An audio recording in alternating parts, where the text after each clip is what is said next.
So I want to start by welcoming everybody here.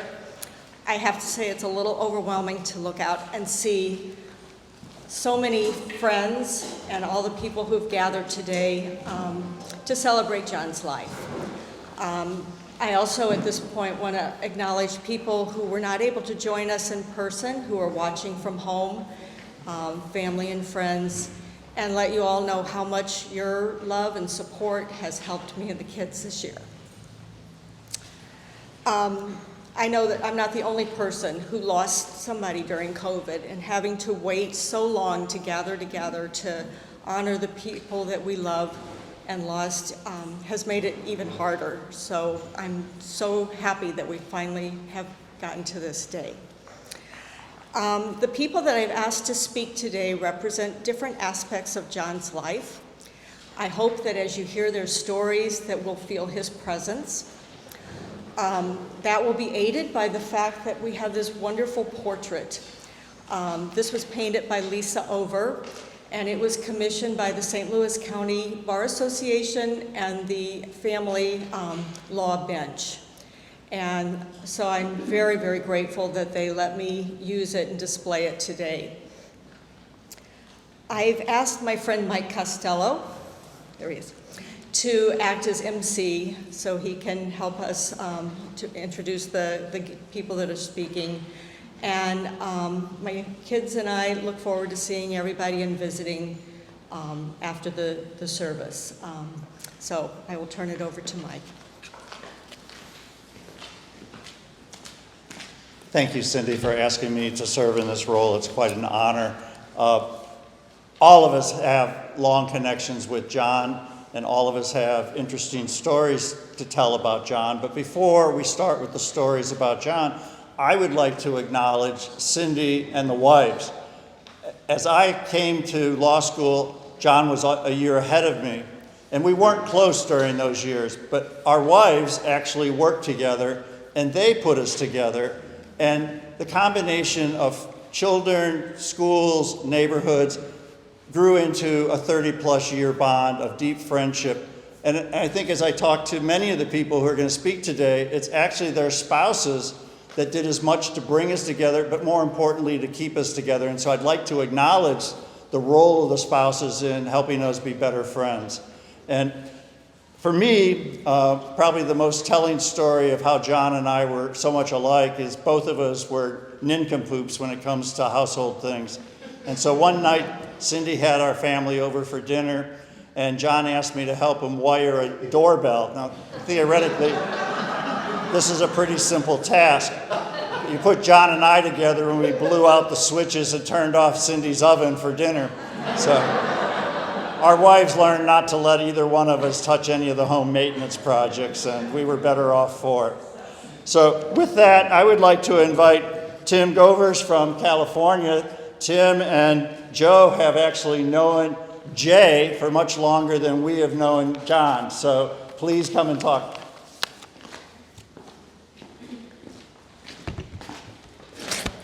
Okay, I'm Tim. Joe will follow up on some of the details, but we represent the high school contingency and the California contingency. Like Mike said, we never knew John Essner. It was Jay. It was always Jay. When we started high school in 1965, we were introduced to him as Jay. Now, Cindy had us come up and talk first. I kind of assumed that maybe this was because that high school is a place where a lot of first memories, lasting memories, are made. And also, high school is a place where lifetime friendships are made. And that certainly was true in our case. We had many good friends from high school that stuck together largely because of our spouses, like Mike said. But it may be neither of those things. It may be that just Joe and I have known Jay longer than anyone else in this room. Anyone else in this room. I guarantee that. You know, since we started at Notre Dame High School in 1965. If you do the math, you know, that's 56 years. So we've known Jay for 56 years. Notre Dame High School is a private, Catholic, all-boys high school taught by the Brothers of the Holy Cross. Sounds a lot stricter than it really was. It wasn't that strict. There was dress codes, haircut codes, all that kind of stuff. But it was really, really a great school. Somehow, due to some pre-testing getting into the school, we ended up in the honors group. The honors group were a group of maybe 25 to 30 of us. And if you were in the honors group, you took honors classes for 4 years. We were together every class, every day for 4 years. We did not take classes with the rest of the people. There were, I said 25 to 30, there was 250 in our class. So we were really isolated in a sense from the rest. We didn't feel isolated. We probably mingled during PE and things like that. But out of that honors group of 30 people, let's say, 15 of us became very good friends because we were together in high school all the time, in class and out of class, as you'll see. So there may be some of you out there thinking, I know our wives have thought it, that we were the high school nerds. We were not the high school nerds. It's not possible that we were the high school nerds. Nerds, as a familiar term, was not popularized till the 70s, so we could not be nerds. Let's get that straight. What we were is very awkward. I mean, come on, 1965, we were 14 or 15 years old, various stages of development, growth stages, puberty, whatever. So there was a real mix. Now, awkwardly speaking, I'm sorry, Jay, but Jay was a marshmallow. Jay was short. He had not had any growth spurt. He still had all of his baby fat. And he was as white as can be. I've never met, even to this day, anyone as white as Joe. That's the way it was. So he was a marshmallow. Now, physically speaking, the other thing about Jay is that he knew nobody. He had just moved here from Chaffee, Missouri. So he wasn't a California boy. The rest of us were California guys. So that, and physically speaking, Jay was the one probably most likely to be teased, to be bullied, that type of thing. But he wasn't. And that's because as soon as he opened his mouth, the rest of us realized how bright he was. Bright, articulate, and he was tough. He was argumentative. So he loved to get in an argument, and he would usually win. So he didn't have any problems there. So it was early on that we realized how special this little marshmallow was. So our high school years, what were they like? Okay, I said we were the late 60s, right? We graduated in the summer of '69, the summer of love. You know, there was obviously at that time there was a lot of drugs, free love. I don't remember getting any of that. You know, the summer of '69, we were a short canyon trip away from Hollywood. We were the 405 freeway over the hill to Santa Monica and the beaches, Malibu Canyon to Malibu Beach. My point is the situation and the time was just right for a group of high school boys to get into a lot of trouble. But we didn't. We were very fortunate in that sense. I think there's really two reasons why we were so fortunate and didn't get into trouble. The first was that we were bright. Well, not all of us all of the time, but fortunately, most of us some of the time. At any given moment, any one of us could have gone off and we did, gone off and probably have gotten into trouble if there wasn't our group to bring us back. So that's one reason why we were very fortunate. The other is that we kind of had our own personal rec center. One of the guys in our group, their family was quite a bit better off than the rest of us. They had a nice home, big pool, large yards, ping pong table, pool table, everything was great. So we spent a lot of time there. The Essner's house also was part of our rec center. They had the pool table that was really nice, so we spent a lot of time there as well. So we survived the late 60s and the early 70s because of safe havens, group intelligence, and a heck of a lot of luck. So Joe will fill in on the details.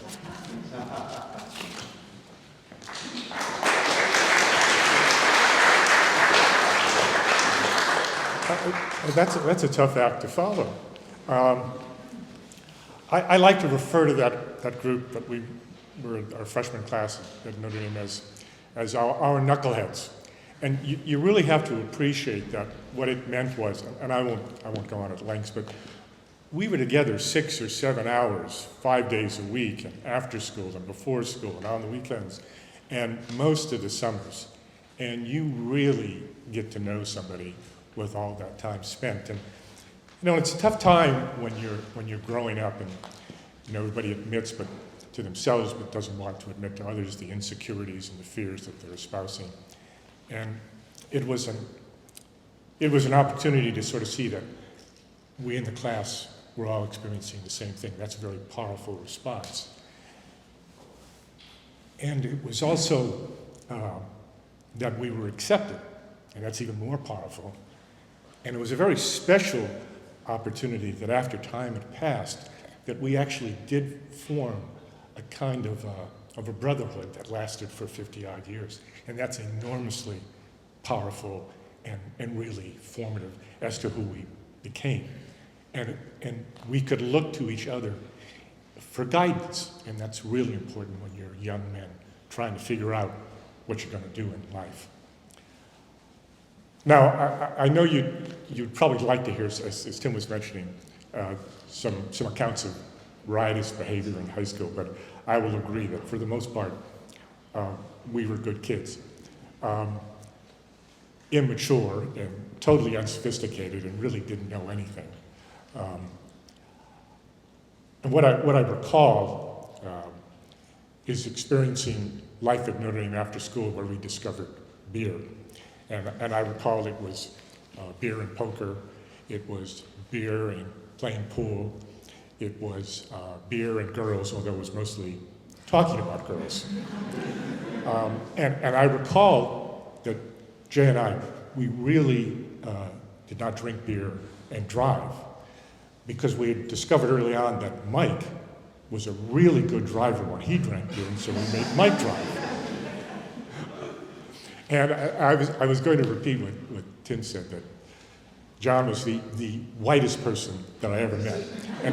And I don't mean that in any kind of a cultural reference, but despite all that, he would dutifully go with us to the beach, and he would try to get a tan, and he would turn pink or he would turn red.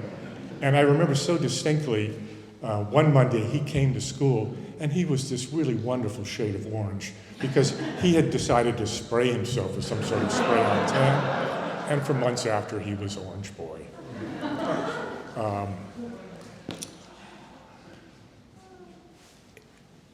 After Notre Dame, it was UCLA.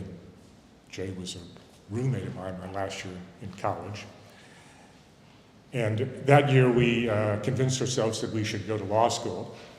I don't think we ever really developed the plan more than that. I went to UCLA and he went east to Missouri. I don't think I ever really truly forgave him for that. And I'm sure I was the worse for the wisdom that I didn't get from John during those years. I had some notion that it was going to be access to the film business, and fortunately John had a little wiser plan in mind for himself, which turned out to be Cindy and a career here in St. Louis and the Lee Lade, and none of that surprised me at all. Nor did the fact that the good people of St. Louis decided to make him a judge. Because when you think about it,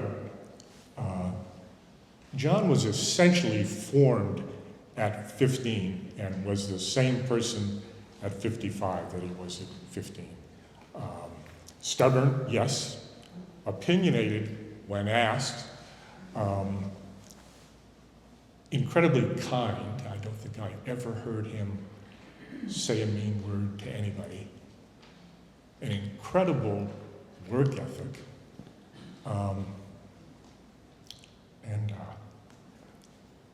And just a real respect for the truth, you know. And all I can really say is just from start to finish, excellent behavior. Thank you.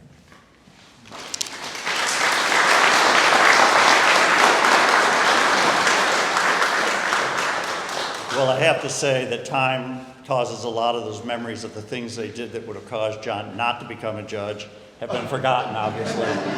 But I suspect that, you know, our children don't have the same luxury because they've all put it on YouTube and Instagram, and we were fortunate we didn't have phones and pictures, or there'd be trouble. But what I'd like to do is next ask Lee Lawless to come up. Lee was also in law school with us, and Lee followed in a much similar path to John in trying to help people in need in the St. Louis community through their services in legal aid for John and at the U.S. Public Defender Office for Lee. And they both have served our community and delivered so much value that I'd love to have Lee come and tell us about his relationship to John. Thank you, and thank you to Cindy, Lisa, and Will for asking me to represent some of his friends here today. I met John 46 years ago at a St. Louis U Student Bar Association function. Yes, it was on a Friday, and yes, it was a happy hour. But that was the first time we had talked, and here we are, all these years later, about half a block away from Llewellyn's, which used to be one of the places that he would frequent when he lived just down the block at Taylor and McPherson. He was a year ahead of me in school, but he was hard to miss with his Hawaiian shirts, which I guess he picked up on in California. His kind of laid-back California attitude, which I guess he traded in for that Chaffee twang. But he was on the Law Journal, and he had graduated with honors. And he had seen John Wooden's Billikens play at Pauley Pavilion, which put him at the top of my rankings as far as what a college basketball pleasure could be. We worked together and got to know each other after he graduated, when he was a law clerk for the distinguished jurist Theodore McMillian on the Missouri Court of Appeals, and I was working as a student intern there for the year. So John was kind of my supervisor and helped me out, and I developed an appreciation for his lightning quick wit. And you'd have a conversation with John, and man, his responses were back so fast and so funny. It was just unbelievable. His hard work and his willingness to relax with friends when the work was done. Play hard, work hard. We were gym rats together at the old downtown YMCA. He played a lot of racquetball. I ran there. We played softball together for 25 years on men's and co-ed teams. One of the co-ed teams was kind of partially named in his honor and partially for the Grateful Dead, the Uncle John's Band. We were dedicated Cardinals and Billikens fans, so dedicated that we went to Kansas City and got to enjoy games 6 and 7 of the losses to the Royals in '85. And we followed the Billikens to a postseason tournament in Indianapolis where their playing game was at 8 in the morning, which they lost. And we were then in Indianapolis with 2 days on our hands and not a real full schedule. gave us an opportunity to drive around the Oval at Indianapolis. I'd never been to that place. I was one of the many people who had the pleasure of attending John's swearing in. That move from being a legal aid attorney to the bench is not all that common. Usually it's a prosecutor, someone that's outspoken, somewhat, John got there strictly on the merit of his practice of law. He promised to be and was an extremely hardworking judge. I was looking over my notes from the quick little talk I gave then, and I referenced in it the letter that he had written with his application,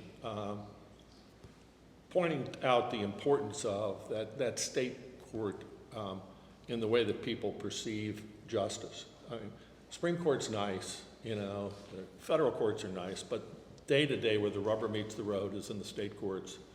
And all of those people that come in front of them, all the people that are seeking protective writs, all that type of stuff, the way they're treated is what their opinion of legal system is going to be. And I would stop by his courtroom when I was out in St. Louis County to visit with my clients at the jail, I guess respectfully known as the St. Louis County Justice Center, to watch and admire him at work. Sometimes if I got there early, I would go into chambers, but sometimes just sit in the back row and watch things going on. I knew where to call him on Sunday because he was always going to be in his chambers. When we had time to talk, most of our discussions were about integrity, his concern about some of the abuses by lawyers, of trying to run up bills on clients who really couldn't afford it by protracted litigation, and his concern about what that was going to take away from the children involved in the dissolution. Our wives, Cindy and my wife, Mary Louise, had worked together as young registered nurses before John and I were part of their equation at all. And for the past 10 years, we had the privilege of planning trips and traveling to mid-Europe, Scotland, the Dominican Republic, and most recently to Greece. John told me about his illness being terminal, matter-of-factly, when we were driving to a basketball game. But the four of us were able to meet for a couple of front porch COVID cocktail hours, even planning for a future trip at that point. As we've begun to open back up socially, I realize more and more what a hole his passing has left in my life. In talking with Mary Louise about how she would sum up John, she said he was a good, steady, and loyal friend. Thank you.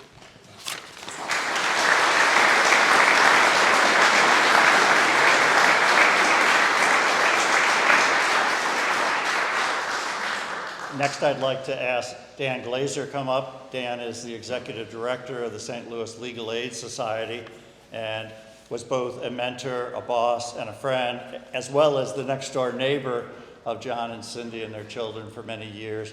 I will say it because Dan's too polite to say it, but if you would like to leave something behind in memory of John, his heart was always with legal aid. Dan?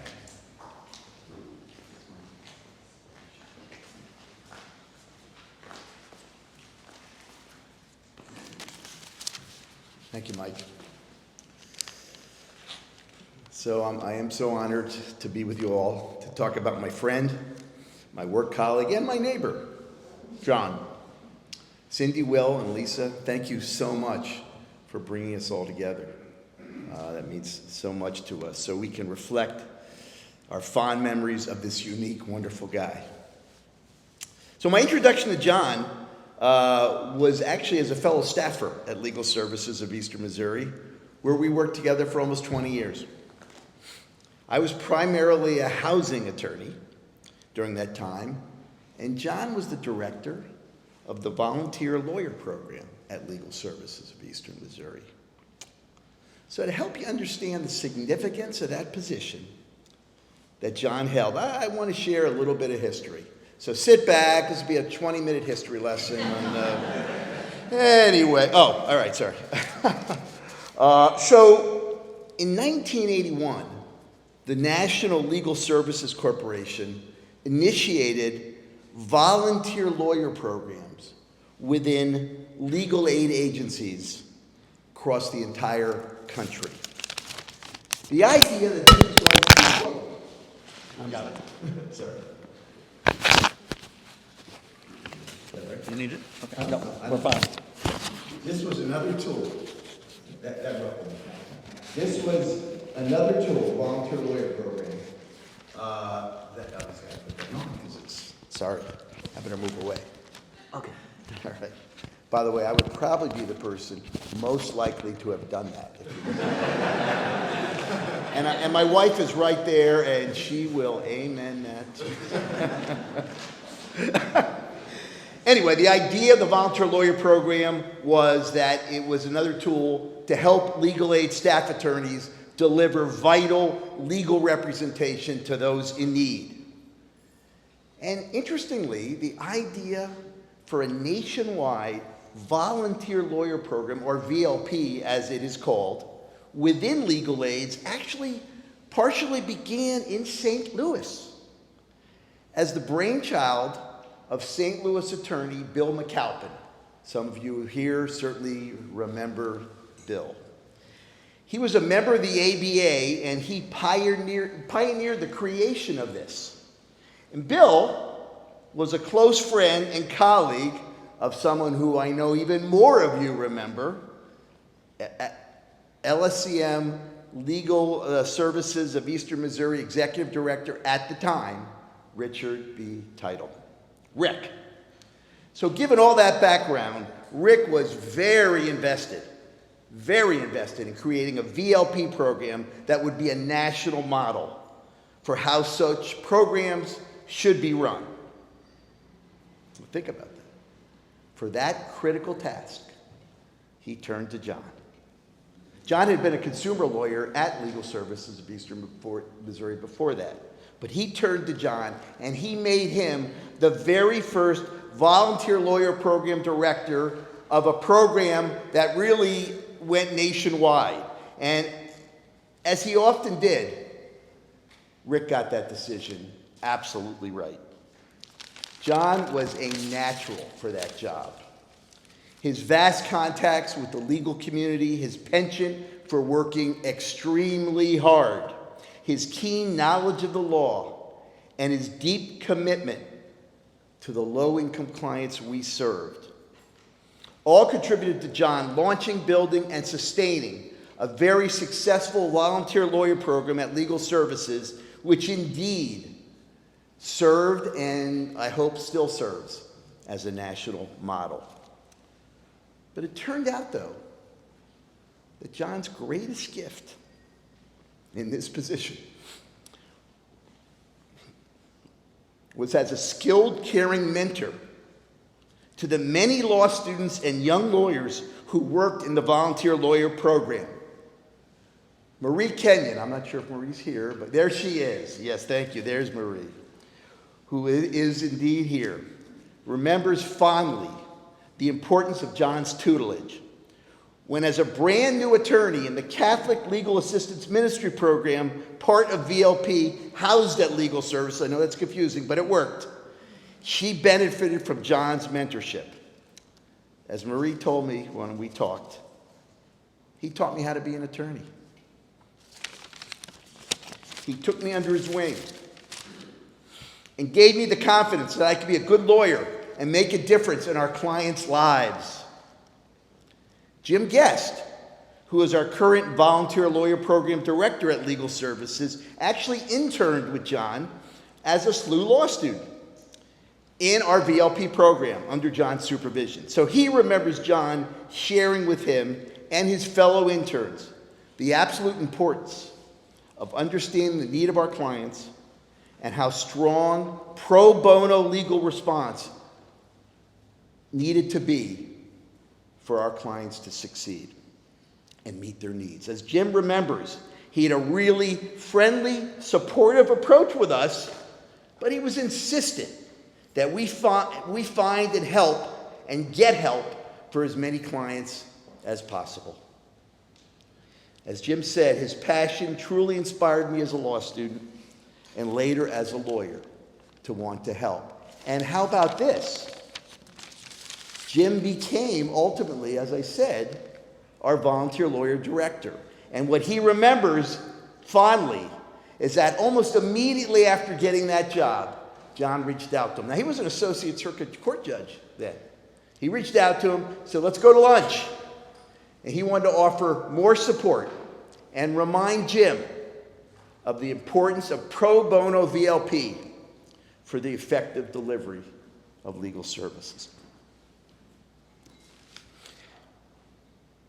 In recognition of John's incredible contributions to the growth and development of young lawyers through his role as a VLP director, in 2008, we at Legal Services created the John R. Essner Young Lawyer of the Year Award, named for John in 2008, which is given every year at our annual awards luncheon. And it's given to a young volunteer attorney who engages in outstanding pro bono legal work. So John had made many other valuable contributions to our work and the mission of Legal Services, including he created a project to mobilize law students and volunteer attorneys to help navigate FEMA and Small Business Administration federal flood relief services in the wake of the catastrophic flooding in 1993. Some of you have been around for a while. All of us, many of us remember that. He mobilized students and volunteer lawyers to help people at their time of great need.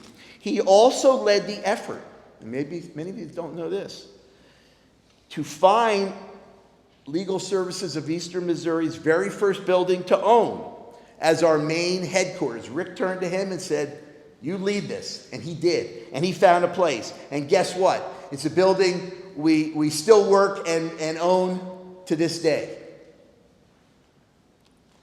So in fact, for me, speaking on a personal note for a second, it turns out John was directly responsible for both the building I currently work in and the house I live in. What are the chances of that, huh? Yes, it's true.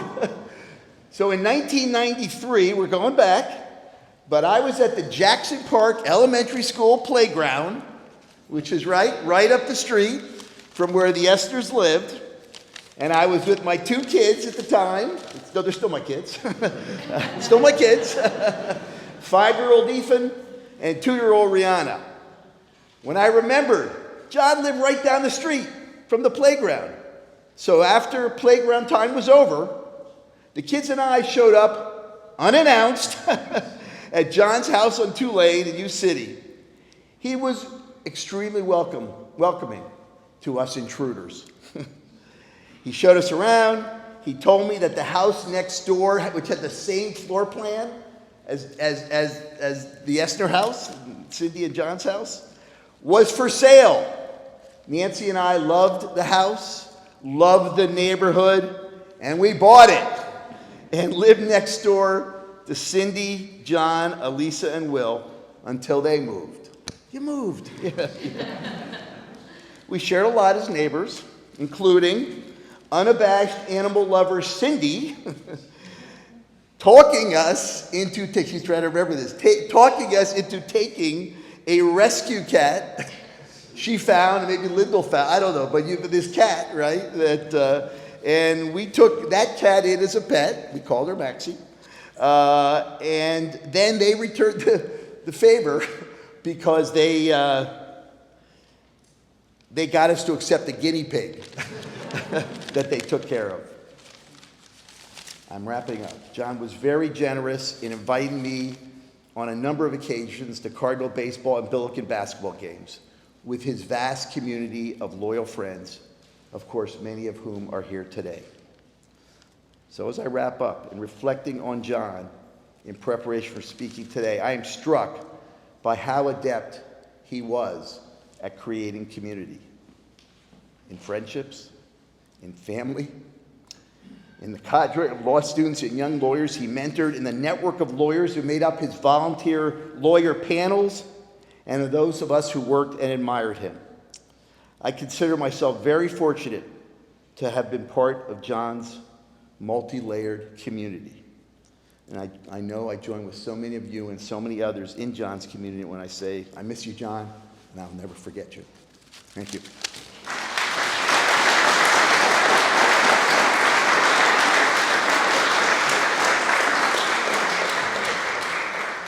I'll say it again, that as a young lawyer, I did do volunteer legal services for legal aid. And it's something that we don't honor enough, what he did to make that come alive.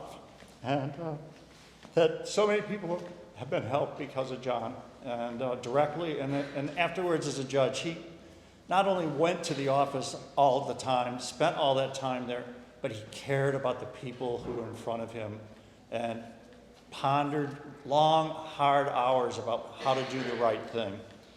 And so all of us who are lawyers looked up to John, respected him, loved his sage advice, but more importantly, he instilled the same thing in his son, Will. And I'm going to ask Will to come up and talk on behalf of he and Elisa. Lisa, like me, I told Elisa that I understand why you don't want to get up here and speak, because I couldn't even get up and speak for my own father's funeral, and I know how hard it is. So I asked Will on behalf of both of them to come up and talk, both as a son and a lawyer who's adopted all his dad's values.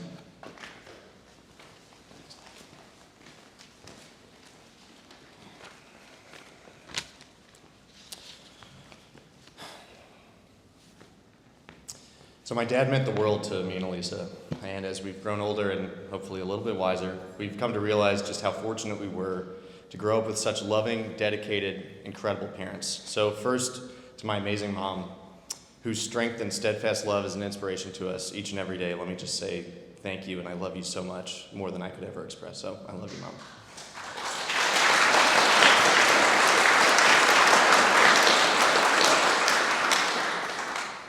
So as we can see from the variety of speakers we've heard from today, my dad was a man who wore many different hats. To some of you, he's Jay from California, Mr. Speak Softly, but wear a loud shirt with the white, rocking the white boy afro. He was a beloved brother and a childhood friend to many of you here with us today, both in person and virtually. So to others, he's Judge Essner, that stalwart of Division 37 for so many years, white boy afro by this time, replaced by his trademark mustache that was as much of a constant in my life as anything else. And of course, to many of you, he's a lifelong pink flamingo and a dear, dear friend. But to Elisa and I, he's just dad, a role that one might assume he was born to play. Well, not exactly. Not too many years ago, I had a conversation with my dad in which he told me that before meeting my mom, he wasn't sure he wanted to have kids. This came as somewhat of a shock to me, not only because he ended up being such a great dad, but because dad was such a dad. Corny jokes, high white gym socks, he had it all. But beyond that, he was just so well suited for the role as a man who's naturally selfless, kind and gentle, hardworking and honest. So with all of that, you can imagine my surprise to hear of his initial hesitation. But at the same time, what he told me wasn't fully unbelievable. Still waters run deep, they say, and there was always more to my dad's thought process than the surface revealed. So I just chalked it up to another mystery of dad and moved on. But in any event, as I stand before you today as evidence, my dad did clearly come around to the idea of fatherhood. And as my mom has explained to me, once that was the plan, it was as if it had been his idea all along. But that was just the man he was. So having now taken to the role of father, my dad always found a way to be involved in me and Elisa's lives. Despite increasing roles and responsibilities with legal services, he coached my youth t-ball and basketball teams. He was the den leader for my Cub Scout troop. Now, we all know my dad wasn't the world's greatest athlete, and certainly wasn't the world's greatest outdoorsman, as many of our harrowing float trips down the Merrimack River would demonstrate. But we all survived, just a few scars, nothing worse. But Dad just loved spending time with his kids, and he always found a way to show up and do his best in whatever it was, and that's all we could ever ask for. Elisa and I loved spending time with Dad too, in whatever way. Sunday mornings in the 90s were spent riding through town in his faded blue Camry, checking items off the to-do list he'd have written that morning in his indecipherable handwriting that you just had to assume he knew what it said, and I think most of the time he did. So we'd go from the cleaners to the recycling plant to the Target on Brentwood, which when it opened we would visit multiple times a week for some random reason. You never know. But Elisa and I were always content to just be with Dad for the journey, regardless of the destination. And as we grew older, that didn't change. All of our lives got busier, but Dad still always found a way to be involved.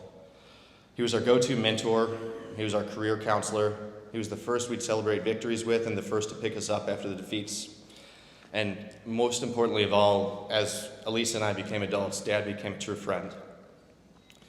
Always eager and enthusiastic to catch up over the phone, root on the Billikens, or grab a burger and a beer over a cards game at O'Connell's. Elisa and I have so many cherished memories of those simple moments, enough to last a lifetime, but never enough.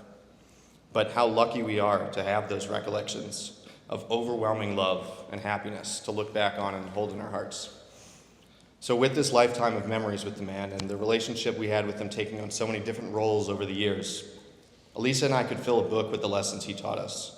Lessons for living a life like his, which is full to the brim with family, friends, a career that he loved and which made the world around him a little bit better and a little bit kinder. Lessons for living simply and not through some Spartan denial of the world around him, but by paring down the things that didn't matter and focusing on the things that do. Little things, heaping bowl of Wheaties and Fiber One and a steaming cup of black coffee next to the Post-Dispatch. A pair of warm socks unwrapped next to his family on Christmas morning. And of course, a Target run any day of the week. So these things, all of these things brought my dad a little bit closer to his family, his home, and the things that he loved. They allowed him to find peace and his own kind of quiet and content joy, a selfless and hopeful and relentless and beautiful joy, which I'll always remember. I'll always remember that joy. As the singer John Prine said, I remember everything, and I promise I will, Dad. In that same song, John Prine says, how I miss you in the morning light like the roses miss the dew, and I couldn't put it any better myself. I love you, I miss you, and I carry you in my heart every day, Dad.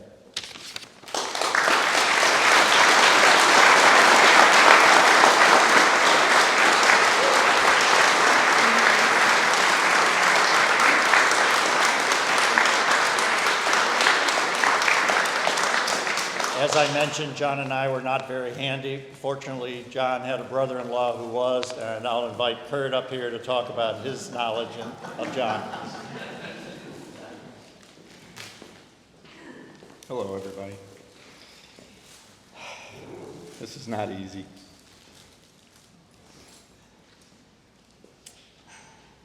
Several months ago, Cindy called me, said she felt it was time for us to have a service for John. She asked if I wanted to speak, and I immediately accepted, although I had no idea what I was going to say. But I knew I wanted to be a part of the service and sharing the celebration of John's life. There are so many memories we have of John, but one stood out that I've never been able to forget, and it explained to me who John was. And it was when he was with Legal Aid. So several years ago when John was working for Legal Aid, he called me and said that Ike had invited us to come out to play golf at the country club. And I quickly accepted, but John was also quick to follow up that there was a stop we had to make somewhere near Sullivan, Missouri. He said he had a client he had to visit with, and it would work out well going to see the client versus the client coming into St. Louis. But he assured me it wouldn't take long and we'd have plenty of time to tear up Ike's golf course. I picked him up and we set out on the road, taking 44 West. As we passed Union, I asked John exactly where we needed to go. And he gave me some directions, says, we're going to get off at this exit, we're going to take a left, and we're going to go a mile this way and a right that way, and we'll come up to a stop sign, and this person should be waiting for us. And sure enough, there she was waiting for us. Her car looked barely drivable. She was a young mother, had 2 young kids with her, and she looked like she had her hands full with them. John got out and had a brief conversation with her, and the plan was to follow her to her home. We drove a few miles and ended up, it was a dirt road and led to an old rickety, rusting trailer. John got out with his briefcase and said he needed about a half hour or so, and the kids stayed outside playing on a rusted, unstable swing set. I sat in the car just absorbing the moment that John put me in. It was obvious that this person had very little means, and I could not begin to fathom how she was able to get by. Where I was parked, I could see through the trailer window, and I could see John sitting and the young lady sitting there talking. And for the most part, I could see the mom was doing most of the talking, and John sat there listening. And this was something that I've heard from so many people, that John listened. Every now and then during the conversation, I could see John do something that I witnessed a lot over the years. He would raise his hand, but never in a rude or dismissive way, but in a way that brought calm to the moment. About a half hour passed, John came out of the trailer. He got back in the car and headed down the road. And I asked him what her situation was, and she was just trying to make a better life for herself, along with her kids, and needed some help navigating through the legal part of making that happen. It didn't look like the father or the husband or the family was going to be much in the picture to help. We all know John had left a large firm, paying a well-paying job, and he went off to join legal aid. He felt he wasn't able to help people the way he wanted to by working for a large firm. Last year, just after John passed away, several of us gathered in Forest Park, and Ted McDonald spoke. And part of what he said was, there's a lot of us that talk the talk, but very few of us that walk the walk. And John walked the walk. This young mother had no idea who John was. She had no idea that he really did care about her well-being, and that he wasn't just there as an attorney collecting a paycheck. That moment was a snapshot of who John was, and it has stayed with me ever since. Since he passed away, I've had a number of people and customers at the restaurant that worked for John or knew John and had no idea I was his brother-in-law. But somehow or another, we discovered our connection, and everybody, and I mean everybody, shared their heartfelt condolences and expressed how much they enjoyed knowing him or being in his court. The morning John passed away, I was sitting at the bar at the restaurant, and my phone rang. It was Ike. I knew this was going to be a hard phone call to take. When I finally answered, for several moments, all we could do was hold on the line, as we couldn't collect our emotions long enough to say anything. I always knew that John had some wonderful lifelong friendships, and it was going to be a hard, difficult day for a lot of people. I've always appreciated and admired those friendships that John had with all of you. So thank you so much for the love you've given to Cindy, Lisa, and Will. Let us celebrate how fortunate we were to have John be a part of our lives. And as they say, let John's memory be a blessing to us all.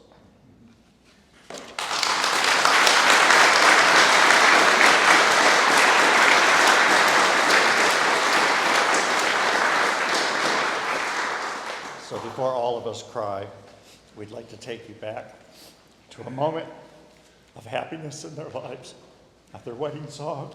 And I'm going to ask Nancy and Mark to, Nancy to sing and Mark to accompany her, and to take us back to the wedding of John and Cindy.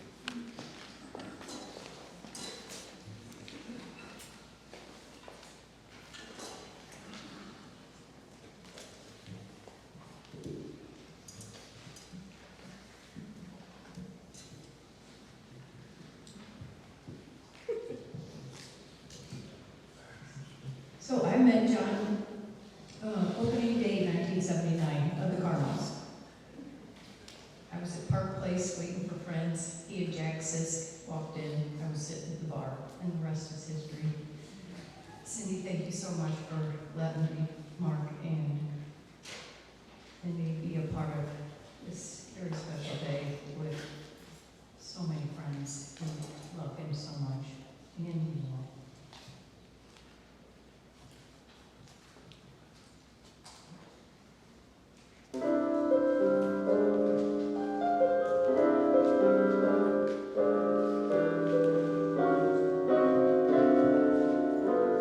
There are places I remember all my life, though some have changed, some forever, not for better. Some have gone and some remain. All these places had their moments with lovers and friends I still can recall. Some are dead and some are living. In my life, I've loved them all.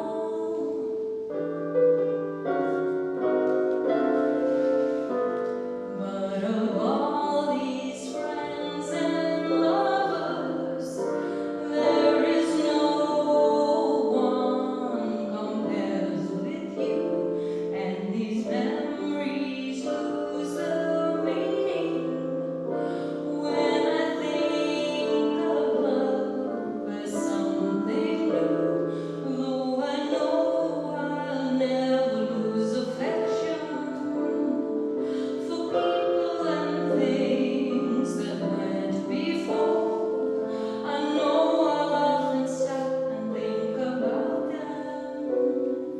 In my life, I love you more.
Though I know I'll never lose affection for people and things that went before, I know I'll often stop and think about them.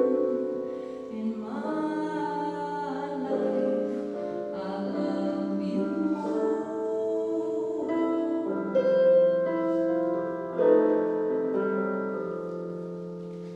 In my life, I love you more.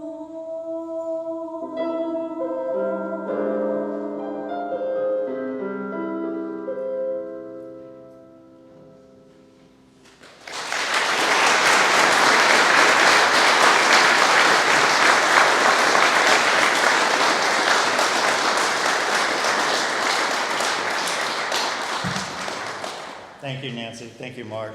I think that gave all of us a moment to enjoy, but also to collect ourselves. And at this point, I'd like to ask the Honorable Mike Burton, former Chief Judge or Presiding Judge. I apologize, I never went to court, I stayed away. But Mike, if you could come up and talk about John, I'd appreciate it.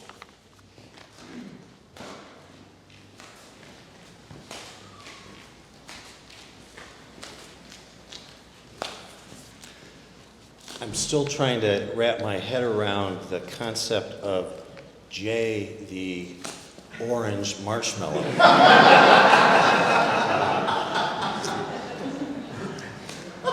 Good afternoon, everyone. Good afternoon, Cindy and Elisa and Will. Lee just said it right, that generally outspoken judges are the ones that make the bench. But in 1999, that really was the exception, because at that time, Judge Mary Pat Schrader, Judge Ellen Levy, myself, and John were all appointed to the bench. All wallflowers, very quiet folks. And actually, if you knew the other three, including myself, that would be clearly the case. We were very outspoken, and John was the clear exception. But we all got appointed at the same time. We got to know each other very well in a very quick way. And as would surprise you, John was clearly the most serious and the most quiet. We're fairly sure that during the times that we were together that John finally just gave up trying to get a word in edgewise with the rest of us. You know, there's no question that we look back at those times with a lot of fond memories. John, we've heard, I mean, everything that was said about John in the early years is just exactly the John that we knew when John took the bench. He was someone that was so committed to his job, just the way he was at Legal Services, just the way he was in high school. You know, I can think of, you know, so many times whenever I might be running late because of a trial, it was almost like a scene from a Humphrey Bogart movie. You'd come out to the garage and it'd be pitch black, and all of a sudden you'd see this, you know, cigarette light up. You know, and I almost felt like you'd drive up and you wanted to say, play it again, Sam. And I saw John, and you know, John would just be out there, you know, after, you know, one of the most, you know, horrendous trials that was going on in the courthouse. John always, you know, had, you know, some of the worst trials that, you know, any of us would have. And he'd just be sitting there because it was just a day of emotion. And he'd just be sitting there pondering, thinking about, you know, the hell he just heard about, and thinking about, you know, the life of these kids that had to put up with just what he saw, a glimpse of. You know, for the entire 21 years that John was on the bench, he was in the family court domestic assignment. Hands down, not even a close call, the most difficult assignment. I don't know anybody that has been on the bench, with maybe one exception who's here today, hello Vicky, who has been in an assignment as long as John has, continuously, for 21 years. You know, it just speaks a ton about John, who never wanted to just take an assignment to, you know, do something to get away from that. He knew how important that assignment was, and he knew he was able to do a lot with that assignment. You know, lawyers and litigants, people would always just talk about, you know, when you get in front of John Essner, you got a fair shake. That man would give you as much time as you needed to get the case out and heard. And some of us less impatient judges, that would include myself, might not be as friendly and welcoming to the litigants when they're like, oh good, you've got a 17th witness. We're glad you're here. Come on in. You know, but anyone that walked out of Division 37 always knew they had their day in court. They had a fair shake. And we heard it, you know, it just doesn't surprise me at all, but we've heard it a few times from folks this afternoon. John never complained, never. And he never said, you know, there was never a time I can ever remember, and let me tell you, it's different with all the rest of us, where John would say anything negative about anyone. You know, he just did the job, you know, and did it well. And he'd spent all this time spending, day after day putting together, these incredible judgments that he'd craft, because he wanted to make sure that when people got those orders, they knew exactly why it was that the judge decided in the way that he did, and that it wasn't some fluke or some mistake or something that wasn't heard. They knew exactly why they got the justice that they received. We heard about John's biggest cheerleader in the legal field, Judge Rick Titleman. Those two probably at first blush you wouldn't say had a lot in common. Rick never met a stranger. I mean, there was, Rick would walk into a room and own it. Rick would be the kind of guy that knew everyone in the room. Rick would be the kind of guy that just knew everyone's name and just, was right in there. He was just full of life, and, he was just this powerhouse that, And John was just this guy that just didn't want any limelight, just was kind of like the guy that was just, I don't want to bring any attention to myself. I'm just going to do what needs to be done here. But as has been mentioned, what the two of them had in common was huge. They cared about the little guy in ways that I don't know too many people, in fact do. Huge hearts. And John in particular cared so much about victims of domestic violence and children that were in the horrible throes of these horrendous custody battles where you'd see people that would, hate each other so much that they would just throw their kids under the bus, and, it was nerve-wracking, but John had this incredible way of dealing with that. We heard about the John R. Essner Award, but, it was so fitting, but what, Dan didn't mention was, I don't know too many people that, get an award named after them while they're alive. I mean, and what an incredible tribute to John R. Essner. It just says a ton about the kind of person he was. And, he was absolutely a mentor. And a mentor that was not someone that would call up and say, I'm your mentor, here's what you need to do.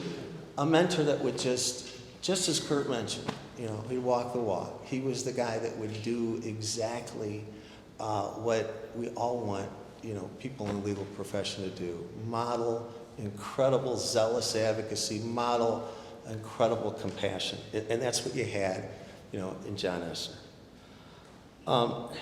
And the thing about John is, with this award, that was named after him, he reminds me of those few people that just are ashamed, embarrassed to have any kind of accolade or praise thrown, their way, because that's just not what they're all about.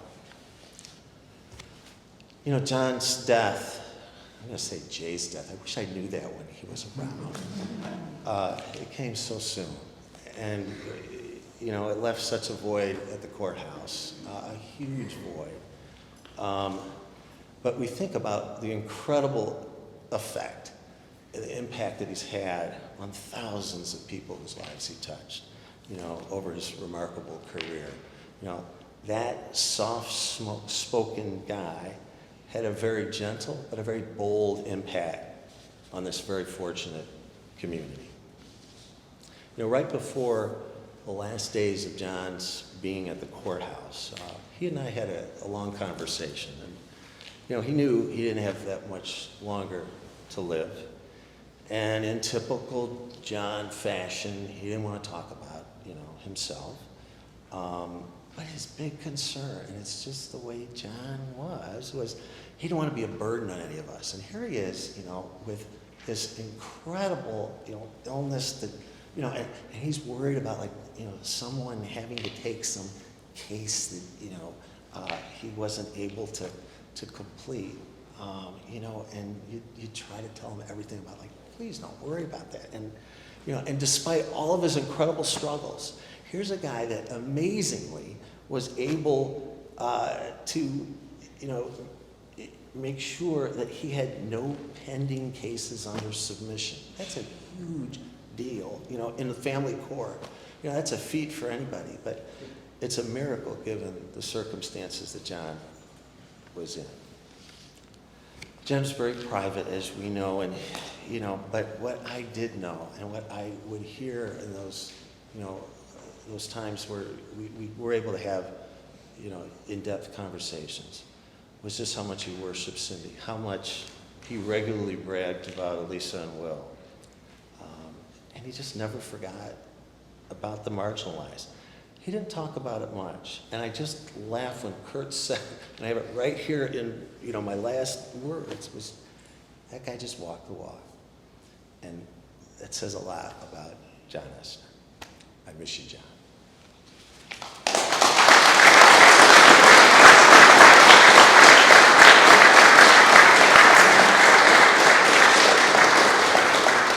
Having spent many evenings with John when he was struggling, he would never, as Kurt probably would tell you and anyone else, he would never tell you what that client's problem was. I mean, John was the ultimate lawyer who would keep the confidences of his clients, of the people in his courtroom.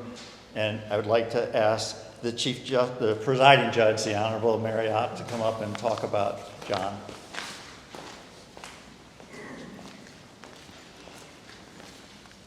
Cindy, thank you so much for this opportunity to talk about the enduring legacy that John left in the 21st Circuit. And in considering our friend John and that legacy, the very familiar words of the prophet Micah came to mind. And those are, what is required of you but to do justice, to love mercy, and to walk humbly through this world? And my goodness, didn't our friend John embody those words? Amen. He was a man of justice. He did justice, and not just in running his docket, but in interacting with everyone that came before him. He did justice for the great and the small. And I think that's one of the many reasons that so many attorneys and litigants were so pleased to have their case heard in front of John, because they knew that he did justice, that he sought the truth, that it meant something to him. It was important. Now, you didn't have to talk to John more than about an hour to find out that he truly did love mercy. And he was active about that. He would look actively for opportunities to be merciful, consistent always with justice, but to grant mercy when he could, to encourage others to look for opportunity in their life to extend mercy in and out of the courtroom, to consider the great and the small always. I had the opportunity to be his next door neighbor at the office, and it was so much fun. But I really recognized his humility. He wouldn't say much in meetings or discussions when there were a lot of people around, but he would stick his head in later and say, you know, I've been thinking, and would come up with an exquisite solution to the problem on the table. He was so quiet, as you all know, but so full of energy, and I never saw him more animated than when he served on the building committee for the new courthouse. And he would come back and have the plans for whatever, and show me that whatever the new project was going to be, part of the project. And one day he looked at me and said, "This will endure." And I could tell from his remarks that he meant it was something he would leave that would endure. But I'm here to tell you today what you all already know, and that is that his legacy of justice, of mercy, and humility endures and will endure forever. Now, you know that the 21st Circuit commissioned a tree to be planted. That certainly will endure. And Will was kind enough to assist me today with a hand-blown glass bowl for you and for John in gratitude for our friend and our colleague, and for his example to us all. It is an enduring legacy.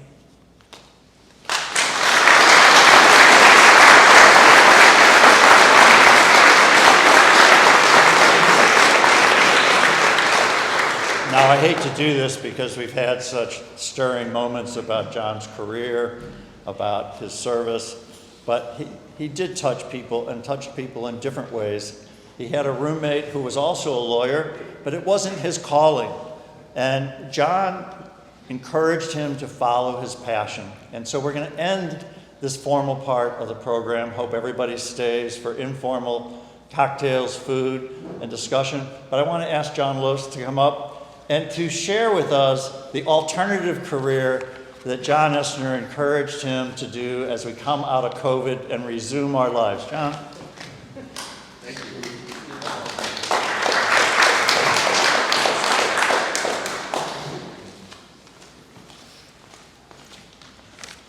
I want to thank Cindy and Will and Lisa for letting me be part of the celebration of life of my best friend. What Mike was referring to was about 5 years ago, I decided to start in stand-up comedy. And John encouraged me a lot, and I was glad he did because I've had a lot of fun with that. I've been asked to share some humorous recollections of our quirky guy. So here goes. I first saw John at the law school orientation, and I knew he was different. Here was this guy standing off to the side with long blonde hair, wearing a Hawaiian shirt, smoking a cigarette. I was on the other side of the room. I had long blonde hair, had an orange sweatshirt, and I was smoking a cigarette. So right away I knew I'd found a kindred spirit. We started talking, and I found out we both came from large out-of-state universities, UCLA and me from the University of Wisconsin. We both survived the turbulent times on the campuses. This was during the early 70s. We were strangers in a strange land. We agreed to that, but we agreed that we'd help each other get through it, and we did. Our first year, we ended up sharing a 4-bedroom apartment with 2 other guys who also became lifelong friends for the grand total of $90 a month. Each of us had to pay $22.50, which was an exorbitant amount. Even that was too much for John. He jumped at the chance when the assistant dean of the law school made him an offer he couldn't refuse. The dean told him that he could live in the clock tower at the end of the dean's favorite street for free, and all he had to do was keep the street free of leaves. Talk about a quirky place to live. I remembered it as circular, but I drove by it today. It's actually oblong, but it was 3 levels. We had a spiral staircase running up through the middle of it. Bottom floor was the bathroom. Second floor was the kitchen, which meant there was an outlet. He could plug a hot plate in. Third floor was the bedroom. John was not a big fan of creature comforts, so this served his needs fine. He was also known around campus for his brown big Volkswagen Bug, which got us to a lot of interesting places. Came in especially handy during our 3rd year for trips to Illinois during the Budweiser beer strike.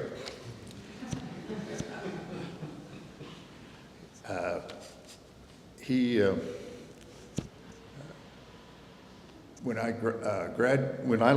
graduated, I left St. Louis and moved to Kansas City. We made frequent visits back and forth. John would always tell me I was welcome at the Essner Arms. He and Cindy were wonderful hosts. I always gave them a 5-star rating. On the phone, he would we talk a lot on the phone, and he'd regale me with tales of his Pink Flamingo softball team. They were known for the two pink flamingos they would put in the ground before every game, and for the colorful pink flamingo t-shirts, which they wore and changed every season. His third year of law school, he was made chairman of the Barrister's Ball, which was the law school's annual social event. He was so excited, he went out and bought this bright lime green suit.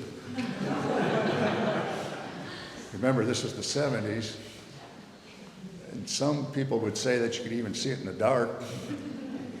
It later became part of several Halloween costumes.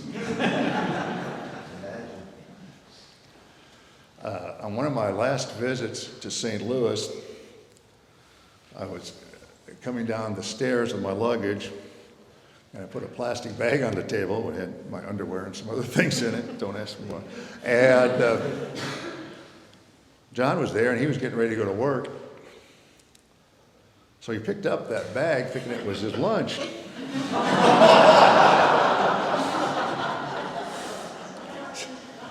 I quickly realized what happened. So I called him at the court. He said, "No problem. I'll have my bailiff down at the curb holding the bag for you." So sure enough, as I turned the corner, here's this very confused man holding a plastic bag. So I swooped in and picked it up, and I was on my merry way. Just another example, if you've heard this afternoon, of how far John would go for his family and friends. He was a wonderful guy, and he was a wonderful friend. I'm going to miss him very much. Thank you.